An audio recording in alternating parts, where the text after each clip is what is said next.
Bonjour mes agnolets, j'espère que vous êtes en pleine forme aujourd'hui, car j'ai à cœur de parfaire votre culture, et ce, grâce à un nouveau mot. Il s'agit du mot Iconte. Le terme Iconte est composé de deux parties, I pour image et Conte pour continuité. Iconte signifie donc continuité de l'image. Quoi, vous n'êtes pas plus avancé? Alors on continue.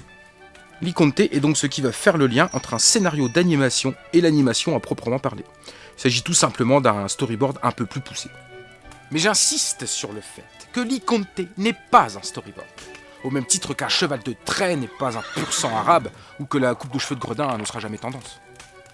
Avant de mettre en évidence les différences entre Iconte et storyboard, il est peut-être bon de rappeler ce qu'est un storyboard, non?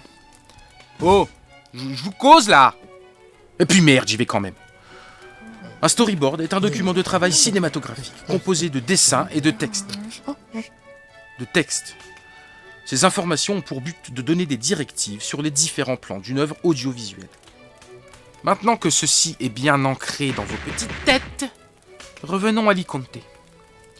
Ce dernier a pour mission non seulement de donner des informations nécessaires aux animateurs en termes de valeur de plan et de mouvement, mais aussi, et c'est là toute la différence, en termes de timing et de rythme. En gros, à côté de chaque plan de l'Iconte, seront juxtaposées des informations sur le début, la fin, la durée. Enfin, avec le début et la fin, vous avez la durée, mais... Vous avez bien décidé de me faire chier, là, aujourd'hui. Tous en tant que vous êtes, là. Pourquoi donc inclure cette notion supplémentaire, me direz-vous? Question existentielle au demeurant, n'est-ce pas?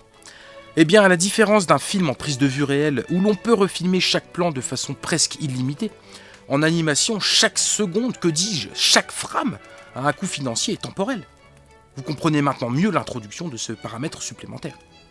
C'est en 1968, lors de la production du film d'animation Horus par la Toei Doga, qu'apparaît le fameux Iconte. Oh, le temps passe. Certains réalisateurs apportent un grand soin à l'élaboration méticuleuse de ce document, en lui administrant une quantité impressionnante de détails, alors que d'autres préféreront, à l'inverse, ne pas trop le détailler, afin de laisser une certaine liberté d'expression aux animateurs.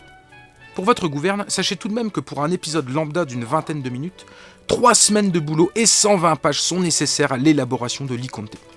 L'Iconte qui est d'ailleurs devenu un objet de collection et un bonus des plus appréciés lorsque les animés sortent à la commercialisation.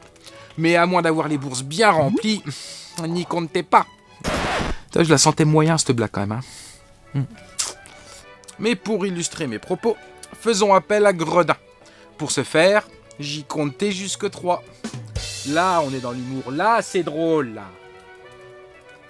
1, 2, 3.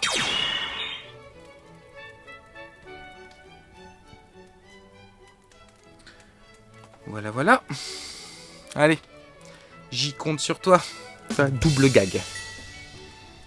En résumé, Iconte a pour étymologie continuité de l'image. Il s'agit d'un document de travail faisant le lien entre le scénario et l'animation. L'Iconte possède tous les constituants d'un storyboard, à savoir des dessins et des informations pour chaque plan. Notons également qu'il inclut aussi des informations temporelles pour rythmer correctement l'animation. Enfin, sachez que l'Iconte est un document très important, dont l'élaboration est souvent longue et complexe, et que beaucoup de fans en sont friands dans les coffrets collecteurs de DVD et de Blu-ray. Voilà, j'espère que vous en avez appris davantage sur le mot Iconte. Gredin, décale-toi un petit peu sur la droite, voilà, ne bouge plus. Il est temps de se quitter, mais d'ici là, n'oubliez pas de vous enrichir. Lexicalement.